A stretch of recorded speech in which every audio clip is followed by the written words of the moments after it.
Au nom du Père et du Fils et du Saint-Esprit, ainsi soit-il. Chers frères, comme je disais aux enfants, la fin des temps est annoncée. Jésus nous a prévenu que ce serait comme au temps de Noé, les gens qui riraient, mangeraient, boiraient, ne croiraient pas à cette annonce. Et pourtant cela fait partie de notre foi. Et le jugement dernier fait partie de notre foi. Et Dieu sait que les premiers chrétiens y ont attaché une importance considérable.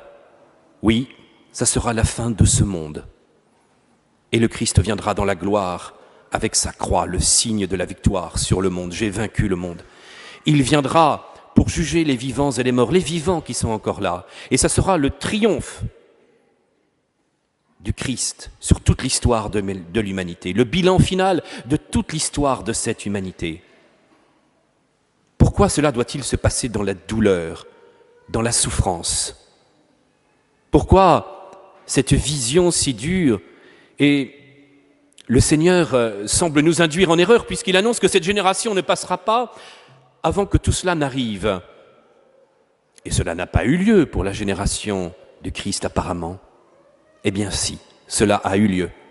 En l'an 70, la destruction de Jérusalem fut une destruction épouvantable.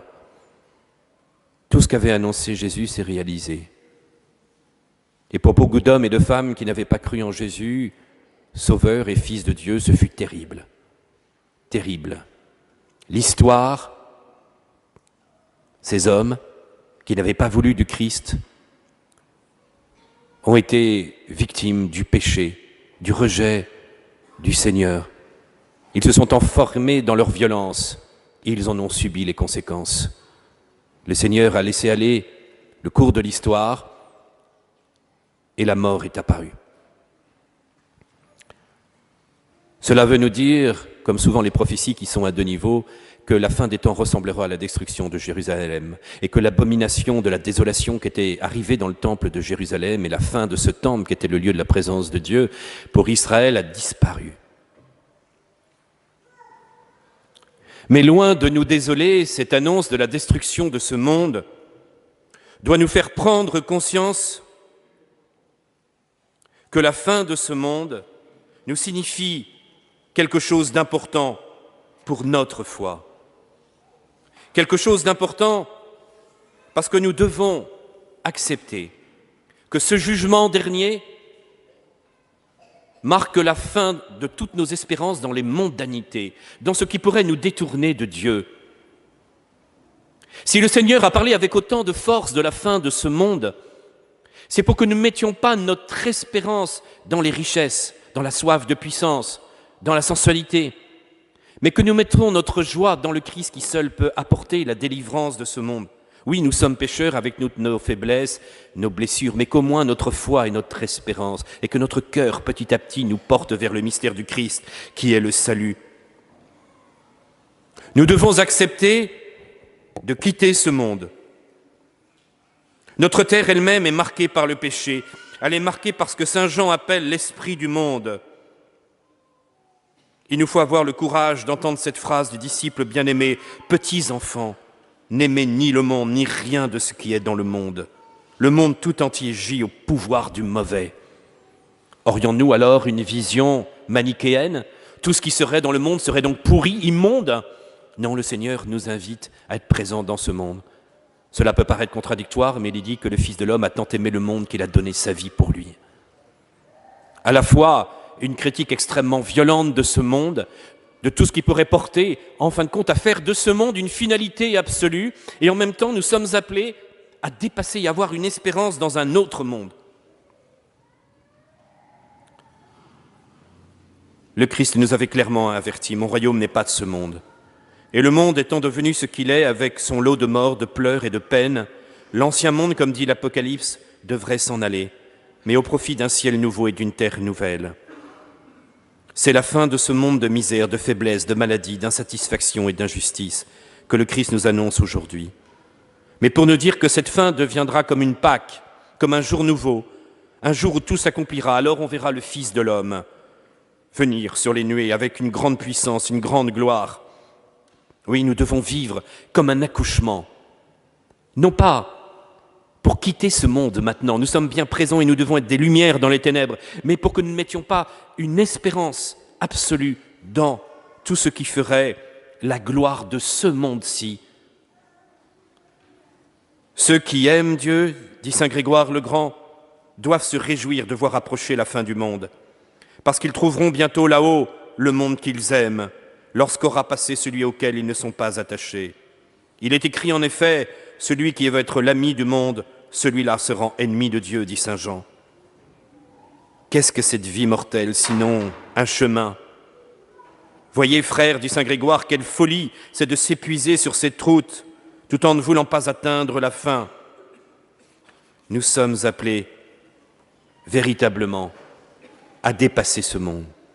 La fin du monde concerne donc chacun de nous. Et c'est le grand enseignement d'aujourd'hui aussi, c'est que cette annonce du retour dans la gloire, qui sera bien historique, qui marquera la fin du monde et qui marquera le bilan et le jugement dernier de toute l'histoire de l'humanité, où tout ce qui était caché apparaîtra dans la gloire, aussi bien la sainteté que les péchés, pour bien montrer que tout le sens de la culture, de la politique, de tout ce qu'ont pu faire les hommes, l'aboutissement c'était le mystère du Christ, et que tout va coopérer au bien de ceux qui aiment Dieu.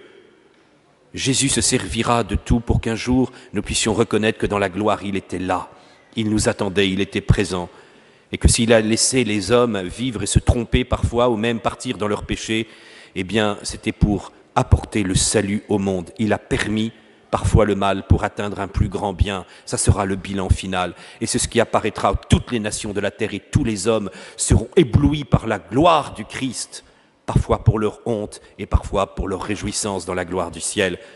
L'alpha et l'oméga sera présent. Désirez ce moment, chers frères, désirez ce moment où le Christ va arriver dans la gloire du ciel.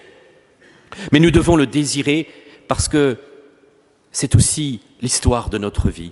Peut-être que nous n'assisterons pas sur terre à cette fin du monde, peut-être que nous la verrons alors que nous serons déjà morts et que nous serons, je l'espère, dans la gloire du ciel.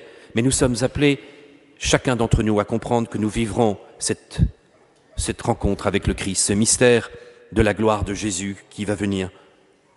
Alors, cet appel au jugement dernier, à la foi dans le jugement dernier, c'est pour que nous trouvions le Christ. C'est pourquoi ne faiblissons pas, dit l'Écriture. Encore que l'homme extérieur en nous, dit saint Paul, s'en aille en ruine, l'homme intérieur se renouvelle de jour en jour. Oui, la légère tribulation d'un moment nous prépare, bien au-delà de toute mesure, à une masse éternelle de gloire. Aussi bien ne regardons-nous pas aux choses visibles mais aux invisibles. Les choses visibles, en effet, n'ont qu'un temps, et les invisibles sont éternels. Voilà, cette lumière apparemment où rien ne change dans notre vie, en fait, tout peut être transformé. La perspective de devoir quitter cette existence n'est plus une tristesse, puisqu'une vie nouvelle et immortelle nous attend. La rencontre avec le Seigneur de gloire peut nous transformer. C'est une joie que de croire dans le jugement dernier et dans ce retour du Christ dans la gloire, parce que nous savons que nous le vivrons et nous savons que notre mort est l'occasion d'être transformés dans la gloire du Christ. Alors soyons dès maintenant dans cette joie et dans cette confiance. Jésus peut tout, il a vaincu le monde. À nous d'être réellement dans cette joie profonde du mystère du Christ. Julien Green, grand écrivain catholique, s'adressait avant de mourir aux catholiques français en disant « Êtes-vous conscient de ce que vous vivez? Vous faites des gestes, vous êtes dans une religion, vous avez reçu des sacrements, mais êtes-vous conscient de l'importance du mystère et de la gloire qui vous attend?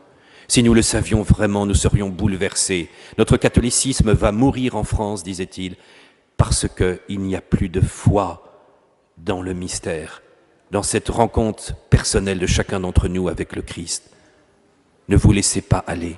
Croyez profondément dans le retour de la gloire du Christ. Amen. Au nom du Père et du Fils et du Saint-Esprit, ainsi soit-il.